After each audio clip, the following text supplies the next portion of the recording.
Hermanos, una vez más, bienvenidos a la casa de nuestro Dios. Vamos a escudriñar la palabra de nuestro Señor. Quiero invitarle a que abra su Biblia, por favor, en el libro de Éxodo, y vamos en el capítulo 8 y versículo 20. Esta sería la plaga ¿número qué, hermanos? Bárbaro, excelente. La plaga número 4. Capítulo 8, versículos, vamos a leer hasta el versículo 22 nada más. Vamos a procurar avanzar, el texto es amplio, pero nos vamos a centrar en las partes más significativas, por decirlo de esta forma. Capítulo 8, versículo 20, cuando lo encontremos puestos en pie, le damos lectura a la palabra de nuestro Dios, capítulo 8 y versículos 20 al 22. ¿Lo tenemos, hermanos?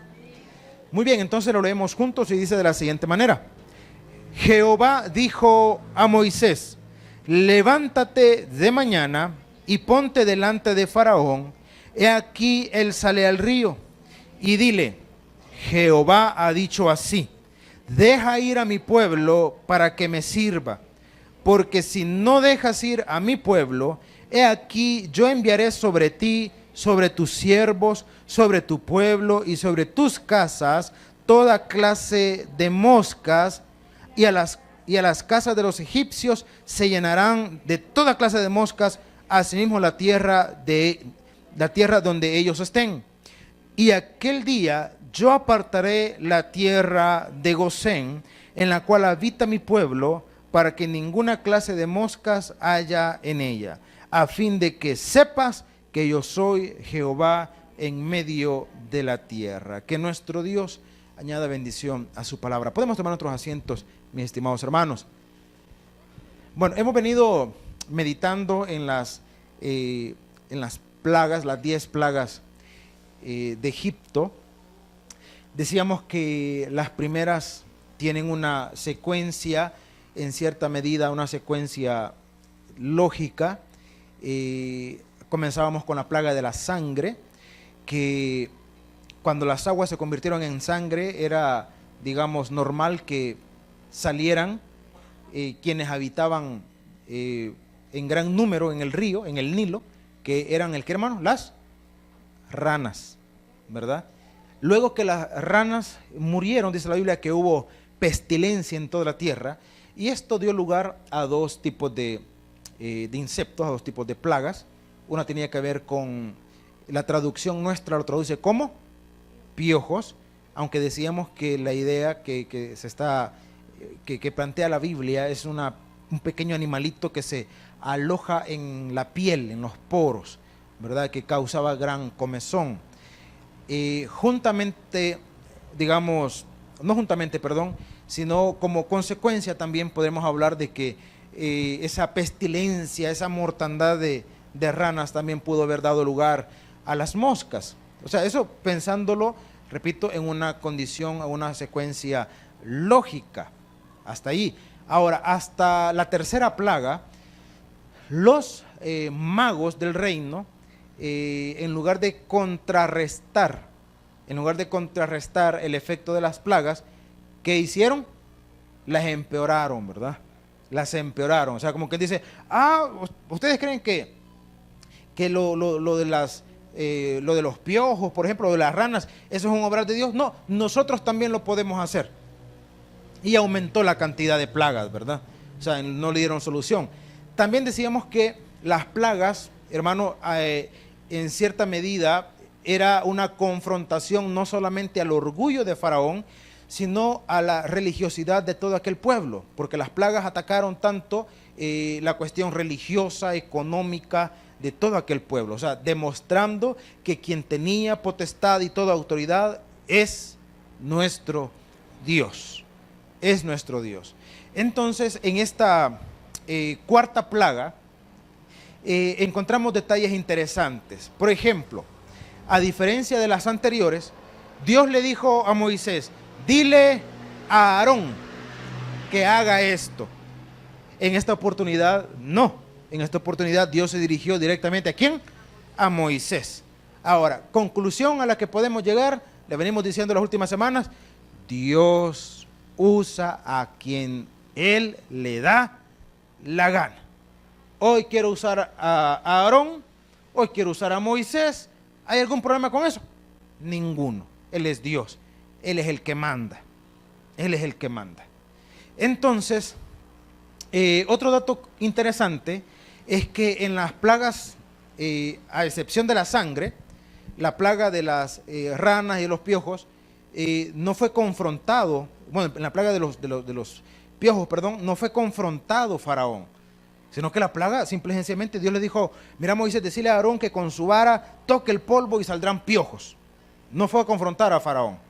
En esta oportunidad Dios le dice, vaya, mira, vas a ir, te vas a levantar temprano, como cuando se anda buscando trabajo, ¿verdad? Cuando anda buscando trabajo hay que levantarse. Sí, hermano, que a las 12 del mediodía no le va a llegar a la casa, ¿verdad? Entonces dice, levántate de mañana y ponte delante de Faraón. He aquí, él sale al río.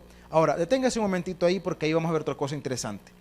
¿Recuerda usted cuando veíamos la plaga de la sangre? Hablábamos del Nilo y decíamos, mire, el Nilo no solamente era el río y punto. No, el Nilo tenía una representación, tanto en el plano económico como en el plano religioso.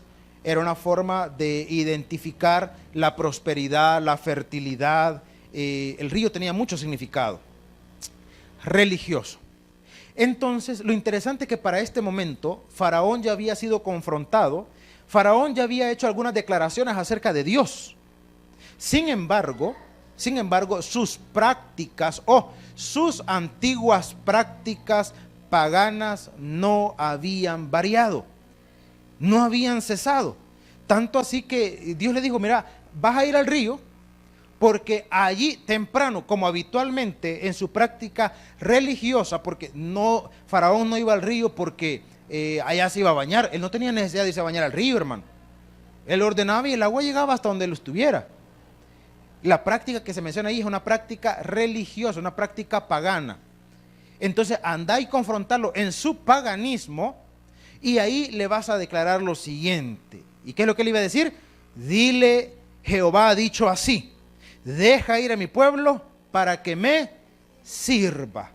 Porque si no dejas ir a mi pueblo, he aquí yo enviaré sobre ti, sobre tus siervos, sobre tu pueblo y sobre tus casas, toda clase de, ¿qué dice? Ahora, aquí tenemos que entender algo. Para nosotros, hermano, para nosotros, ¿podemos hablar nosotros de diferentes clases de moscas para nosotros? Sí se puede. Lo que pasa es que no estamos tan familiarizados con la diversidad. En nuestras casas generalmente entra de una, máximo de dos, ¿verdad? Ahora resulta que en la casa de ninguno de ustedes entran. Déjame cambiando así. De las comunes, vaya. De las comunes. Las moscas normales. Pero hay unas moscotas de este vuelo también, hermano. ¿Alguna vez las ha visto? Sí. Vamos entrando en confianza porque algunos parece que no las conocen. Nunca las han visto. Uy, así, de verdad, pastora. Sí, hermano, de verdad, sí. Grandota. Así como hay unas mosquitas pequeñitas, ¿verdad? Ahora, pero esto generalmente nosotros lo asociamos con la cuestión de higiene. Nuestra mayor preocupación con las moscas es la higiene. Esa es nuestra mayor preocupación.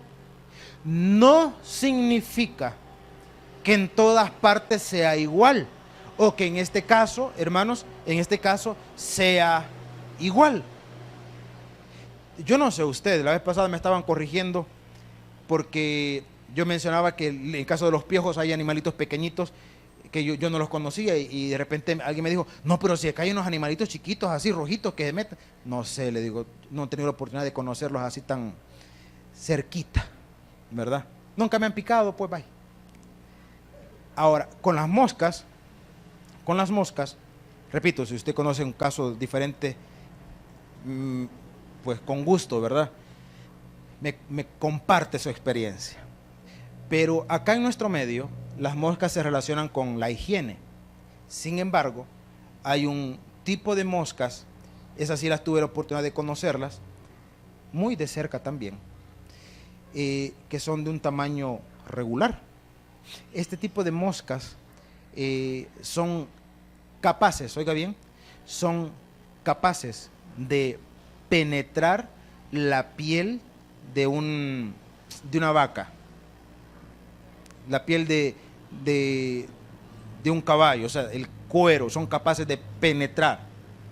Si usted se descuida y usted no se percata, esa mosca puede posarse sobre su ropa, su camisa, su pantalón, y perfectamente puede penetrar con su aguijón y causarle una severa picada.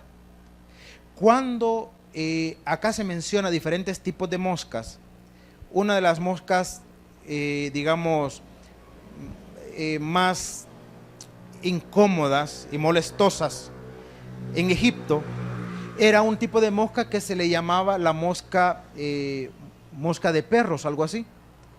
Y era una mosca que venía y le picaba, y en el momento que le picaba, depositaba sobre la picada, o sea, sobre ese orificio, depositaba los huevecillos, para que los huevecillos se convirtieran en larva y se alimentaran literalmente de donde los había depositado. Aunque le parezca grotesco, pero existen animalitos así, por ejemplo, en las selvas tropicales. En las selvas tropicales se le posan ciertos animalitos, lo pican, le dejan allí los huevecillos y al rato, literalmente, hermano, literalmente le están saliendo las larvas. Dije larvas para que parezca un poco más decoroso. Los gusanos, pues, o sea, se puede literalmente, es que es muy grotesco decirle, ustedes pueden gusanar en vida. Sí, en vida. Sí, porque muerto no hay excusa, menos que lo incineren, hermano. Incineradito sí no va a tener problemas con gusanos, pero de lo contrario, lamento decirle que sí va a tener. Entonces, esa condición existe. Estaba viendo un video, ¿qué le puedo decir? Bueno, repito, para algunos grotesco quizás, porque a una persona le picó, no recuerdo si cerca de los ojos, no recuerdo, en una parte del rostro, le picó un animalito y la persona no se dio cuenta. Hermano, en la selva, en la Amazonía, o la Amazonia como le llaman algunos, usted aquí puede sufrir una picada y usted, bueno, le picó y punto, ¿verdad? Si es alérgico le va a hacer una ronchota, pero de lo contrario, tranquilo. En el Amazonas, si a usted le pica un insecto, procure al menos ver qué tipo de insecto le picó. Porque, hermano, una picada puede significar desde cualquier cosa hasta algo sumamente grave. Sumamente grave. Entonces, a esta persona, un muchacho, le había picado y se le había hecho la protuberancia, el bultito. Y no lo apretaba, ¿verdad? Como la tendencia de la mayoría, que la mayoría tenemos a apretar para ver que salga la impureza, pero no lograba, o sea, permanecía allí. Fue al médico, le hicieron una radiografía y se dieron cuenta que la larva estaba alojada allí. Y los médicos no hallaban cómo extraer la larva. Entonces, cosa curiosa, estudiaron el tipo de animalitos que suele, digamos, hacer eso, y se dieron cuenta que hay un animalito que cuando ha depositado la larva tiene mucha, digamos, atracción por una planta aromática, como lo es el romero. Entonces le acercaron hojitas de romero y el artista iba asomando la cabecita, aquel que le cuento así. Y con una pinza lograron extraerle. Hermano, esa condición existe.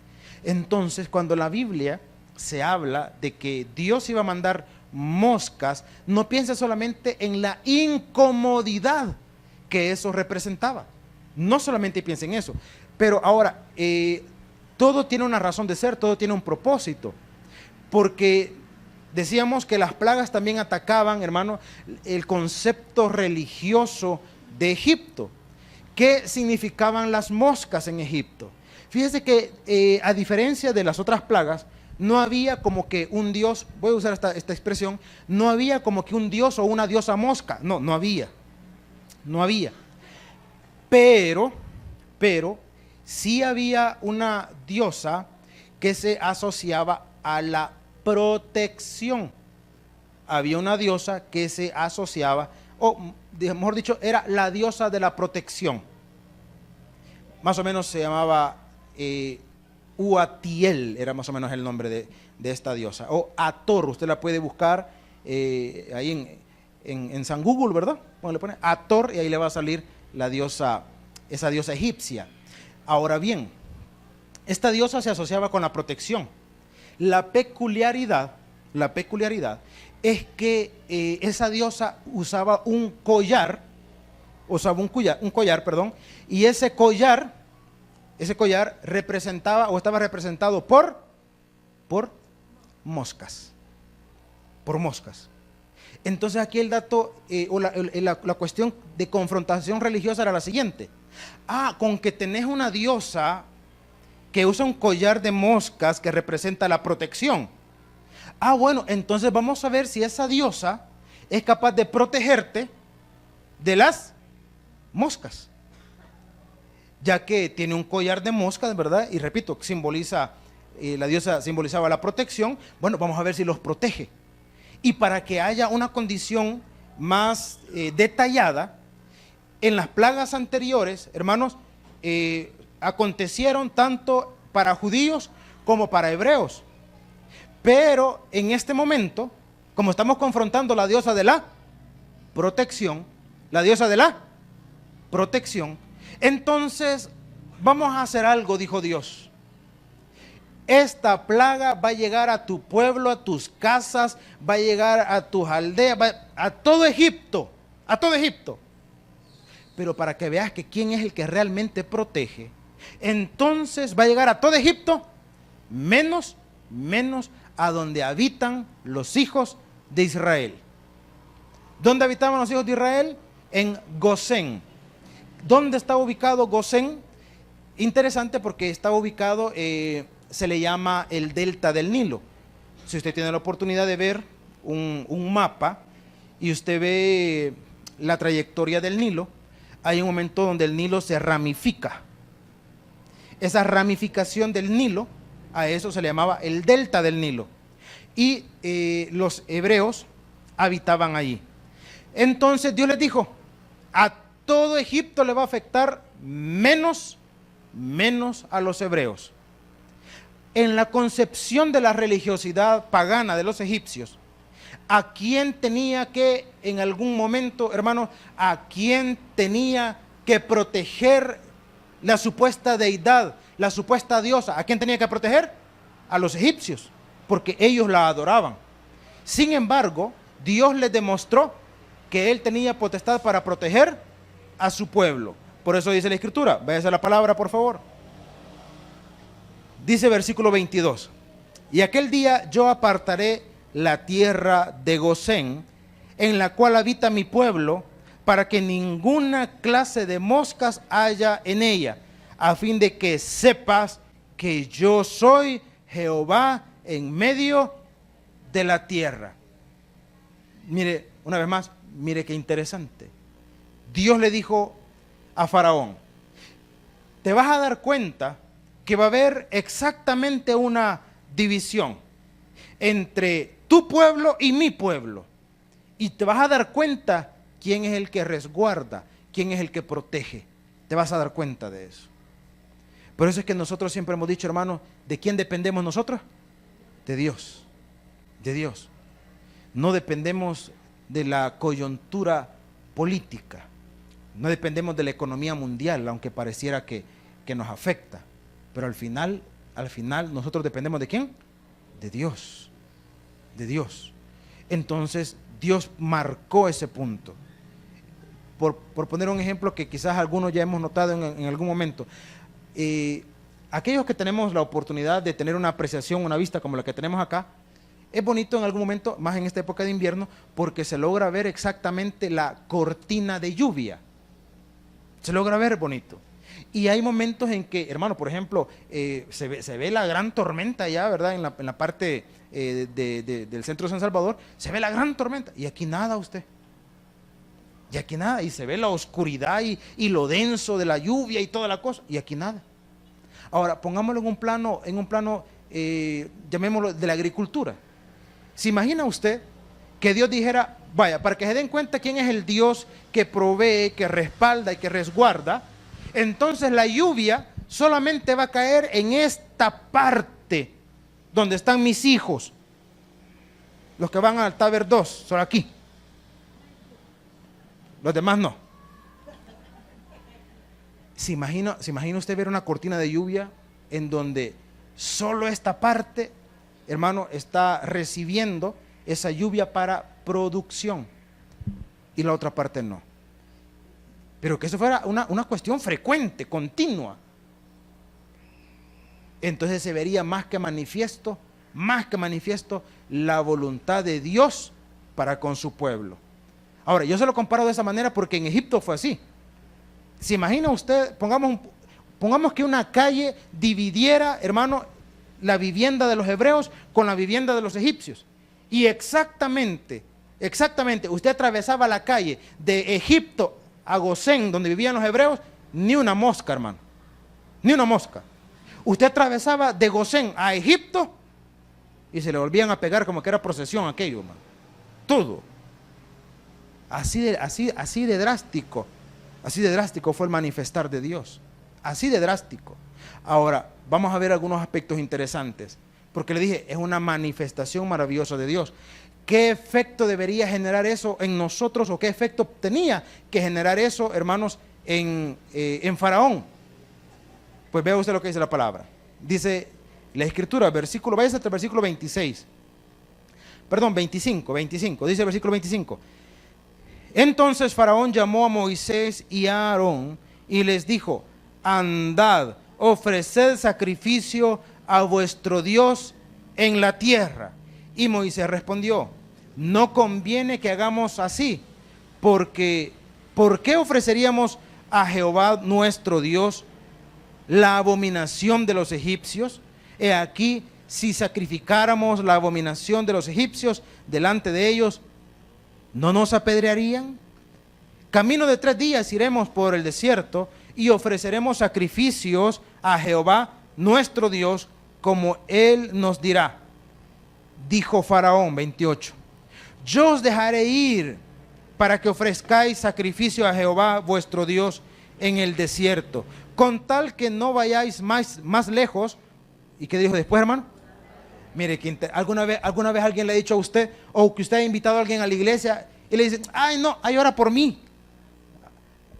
¿Le parece conocida esa expresión? Ay ora por mí. Mira, es cierto que está yendo a la iglesia, ¿sí? Te felicito, no hombre, de veras te felicito. Vamos, no, hay otro día, pero, ay, orás por mí, ¿oís? Esa condición como que a veces es como decir, mire, y tiene hambre. ¿A cuántos de nosotros con cierta frecuencia nos preguntan si ya comimos, hermano? Mire, ¿y ya comió? ¿Y cuántos hemos respondido? ¿Qué respondemos generalmente nosotros, hermano? Que sí. Gran chillazón, pero dice que sí. O cuando queremos hacer un poquito así, un poquito más o disimular menos. Mire, ¿y ya comió? Sí, alguito, sí, ya, alguito me atravesé ahí, alguito. ¿Y qué es ese alguito? Un vaso con agua. Ya, alguito. ¿Y ya comió? No. Y aunque le parezca pregunta inapropiada, redundante o bayunca, ¿y ya comió? No. ¿Y tiene hambre? Alguien diría, pues no ha comido, tiene hambre. Pero espérese. Pérese en la otra conjugación del verbo, ¿verdad? Del verbo operar. Entonces, imagínese que usted le dice, ¿y ya comió? No. ¿Y tiene hambre? Sí. ¿Y quiere comer? No. ¿No ha comido? No. ¿Tiene hambre? Sí. ¿Quiere comer? No. ¿Pero tiene hambre? Sí. Bastante. ¿Quiere comer? No. Usted dice, bueno, Y entonces, es que eso es lo que pasaba con Faraón, hermano. Lo que pasaba con Faraón es, está viendo la manifestación de la mano de Dios. ¿La está viendo? Sí. ¿Está convencido quién es el Dios que protege, que resguarda, el Dios todopoderoso? ¿Está convencido? Sí. ¿Usted sabe que Él tiene potestad sobre todo? Sí. Oren por mí. ¿Quiere tener una relación con mi Dios? ¿Quiere arrepentirse? No. No, solo oren por mí. Nada más. Solo eso. Ya les he contado en más de una oportunidad de que andábamos evangelizando y una persona estaba enferma y nos pidió que oráramos por ella. Yo andaba con otro hermano, entonces le dije, con gusto podemos orar por su sanidad, pero Dios, aparte de querer sanar su cuerpo, Dios quiere sanar su alma. Principalmente Dios quiere sanar su alma. Entonces esta persona nos dijo, no dijo, oren por mí, dijo, oren por mí. Y si Dios me sana, entonces yo lo voy a recibir. Si Dios me sana. Si no, no. Entonces entramos en una condición con el hermano que andábamos y decíamos, ¿oramos por esta persona o no oramos? Porque está poniendo condiciones. Si Dios me sana, lo recibo. Oren por mí. Pero mire, la Biblia dice que de qué le sirve al hombre si ganare todo el mundo y al final pierde su alma. Dios puede sanarlo a usted, por supuesto que puede sanarlo, pero si usted no le recibe, al final usted siempre se va a morir, porque este cuerpo va a regresar de donde fue tomado. Entonces mejor asegure su salvación, y si está en la voluntad de Dios, Él lo va a sanar. Y la persona decía, no, oren por mí, si Dios me sana, lo recibo. Entonces tomamos una decisión y decidimos con el hermano, pues no, lo sentimos mucho, no vamos a orar por usted. Porque usted no puede estar condicionando a Dios. No lo sentimos mucho. No. Porque hay personas así, hermano. Hay personas así. Los que vamos al ministerio nos hemos encontrado con casos así. Yo me acercaba a una persona que su niño, no recuerdo si era un niño o niña, su bebé estaba enferma, estaba en el hospital, lógicamente, estaba ingresada. Y le dije, ¿me permite orar por su bebé? Sí, me dijo. Y oré por la criatura. Y después le dije, mire, ¿me permitiría, quisiera hacerle a usted una pregunta? No, me dijo, no. Pero, o sea, usted tiene una necesidad por su bebé. Sí. ¿Me permite hablarle a usted de Jesús? No, me dijo, no. Ahí está bien, me dijo, con esto ya estuvo. Quieren el favor de Dios, pero no quieren una relación con Dios. Y eso pasa con mucha frecuencia. Personas que buscan el favor de Dios, se acercan a las congregaciones por el favor de Dios, y cuando, hermano, en la misericordia de Dios, Dios les contesta, ¿sabe qué hace? Se retiran.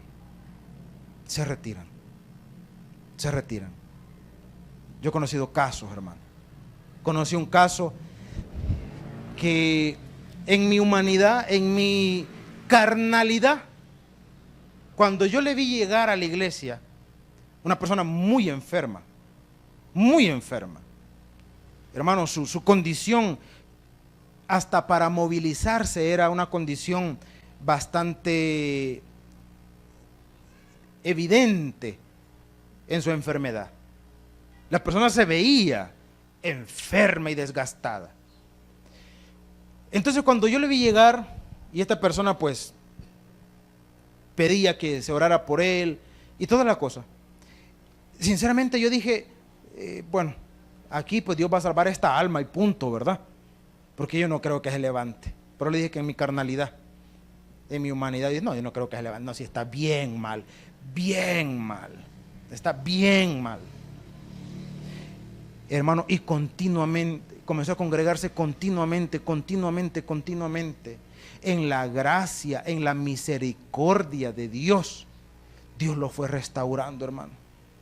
Dios lo fue restaurando. Y cuando Dios lo restauró, y cuando Dios le dio fuerzas, y cuando Dios hizo que recuperara una vez más su condición, ¿sabe qué hizo? Se fue. ¿Y para dónde se fue? Al mundo otra vez. A vivir perdidamente. ¿Por qué razón? Porque muchos buscan el favor de Dios, pero no quieren nada con Dios. Faraón le dijo a Moisés y a Aarón, le dijo, vaya, está bueno, vayan a dar su ofrenda, vayan, busquen a Dios, pues, está bueno. No se vayan más lejos, eso sí. Y oran por mí, oye. Ahí oran por mí. Y para el culto va usted, sí. Ahí ora por mí, oye. Usted dígale, mire, ¿por qué no viene usted y ora por usted mismo? No, ahí ora por mí. En casa sucede, ¿verdad? Cuando no todos tenemos el mismo sentir. Y pregunta que no se debe preguntar. Cuando alguien le haga esa pregunta, usted dile, no sea bayunco. Y vas a ir al culto. No sea bayunco, hombre. Esa pregunta no se pregunta. Vámonos para la iglesia. Ahí vayan ustedes. Yo no tengo ganas de ir. Ahí oran por mí. Sí, voy a orar para que le caiga un rayo. Para que le caiga una de las moscas de Egipto. Deja que pican duro. Pero aquí no hay de esas moscas que pican, pero hay unos zancudos de este vuelo, ya los ha visto. Pues uno de esos que le llegue, ¿verdad? Uno de esos. Hermano, mire la actitud de Faraón. Y dice la Escritura, versículo 29. Y respondió Moisés, he aquí, al salir yo de tu presencia, rogaré a Jehová que las diversas clases de moscas se vayan de Faraón y de sus siervos y de su pueblo mañana, con tal que Faraón no falte más, no dejando ir al pueblo a dar sacrificio a Jehová. Y versículo 30. Entonces Moisés salió de la presencia de Faraón y oró a Jehová. Y Jehová hizo conforme a la palabra de Moisés y quitó todas aquellas moscas de Faraón, de sus siervos y de su pueblo, sin que quedara una más. Faraón, ¿qué dice, hermano? Endureció aún esta vez su corazón y no dejó ir al pueblo. Hermano, hay un dicho que nosotros tenemos que dice, no hay peor ciego que el que no quiere ver. ¿Se imagina usted? Dios le mostró a Faraón el resguardo, la protección, el respaldo para su pueblo. Van a haber moscas. Ustedes tienen una deidad de protección. A ver si tu deidad, a ver si tu diosa te protege. Te vas a dar cuenta que todo donde habitan los hebreos no van a haber moscas. No van a haber. Y no habían. Hermano, le dijeron, déjanos ir a dar sacrificio. Vaya, está bueno, pero no vayan muy lejos. Y oran por mí. Y Moisés le dijo, voy a orar por ti, para que Dios quite las moscas, hermano. Y Moisés oró y las moscas, mire, ¿y qué más faltaba, pues? ¿Y qué más faltaba? ¿Sabe que hay personas que ven la manifestación de la mano de Dios y aún así siguen de necios, hermano? Y aún así siguen de necios. Mire, oran, retomemos el caso, oran por mí, por lo que sea que fuese la necesidad. Oran por mí, hermano, y se ora por aquella persona y Dios se manifiesta en la vida de aquella persona y sigue de necio o de necia. Y siguen, hermano, y siguen. ¿Sabe usted que hay hijos y aún padres rebeldes, necios, que los hijos no quieren nada con Dios y lo que mantiene a esos hijos en pie y con la bendición son la oración de sus padres? Y viceversa, y viceversa. Hay padres que lo que los mantiene son las oraciones de sus hijos, porque vivimos en un mundo tan contradictorio en donde hay padres que darían cualquier cosa para que sus hijos estuvieran en los caminos de Dios, hermano. Y hay padres que tienen a sus hijos en los caminos de Dios y no los apoyan, hermano. Si es que no hay cosa más contradictoria que eso. Hay padres que darían todo para que sus hijos estuvieran en la iglesia. Y cuando los hijos están en la iglesia, hay padres que no los apoyan.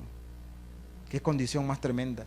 Y lo que mantiene a esos padres en resguardo es la oración de sus hijos. Nuestro pastor general decía algo, y no sé cuántos lo recuerdan. Decía, para aquellos padres que es la oración de sus hijos lo que los mantiene. Decía Dios, ¿sabes? Le decía el pastor, ¿sabes por qué no te ha acabado Dios? Porque tus hijos todavía te necesitan.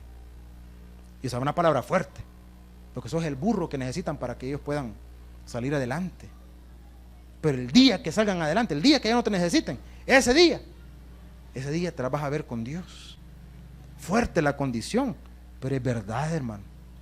Pero es verdad. Es verdad. Faraón vio la manifestación de Dios, vio el obrar de Dios, vio la respuesta a la oración, y aún así, ¿qué dice? Endureció su corazón. ¿Por qué? ¿Por qué razón? Porque no se ve la manifestación de Dios. No, porque hay un corazón necio que por más que vea la gloria de Dios, sigue aferrándose a su necedad. ¿Y cuál es el problema? Lo que dice el proverbio: el hombre que reprendido endurece la cerviz, de repente, ¿qué dice? Será quebrantado y no habrá para él medicina. Adelantémonos para cerrar en el caso de Faraón. Faraón se endureció hasta el punto que tuvo que perder lo que más quería. Entonces se doblegó delante de Dios. Pregunta: ¿resucitó su hijo? No, no.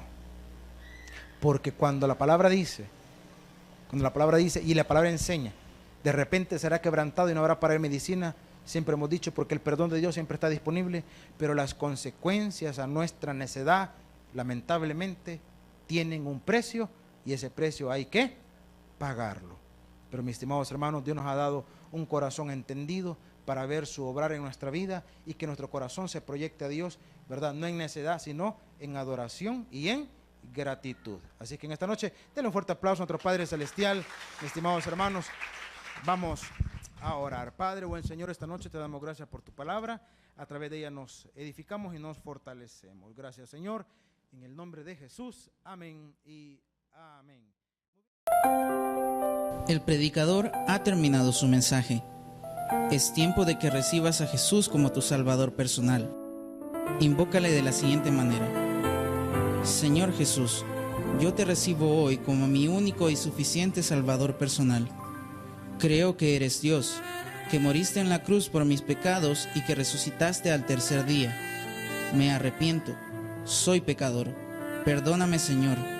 Gracias doy al Padre por enviar al Hijo a morir en mi lugar. Gracias, Jesús, por salvar mi alma hoy en Cristo Jesús, mi Salvador. Amén. Ahora te invitamos a que crezcas en el conocimiento de las Escrituras. Congrégate con nosotros. Estamos ubicados en kilómetro 6,5, carretera a Los Planes de Renderos.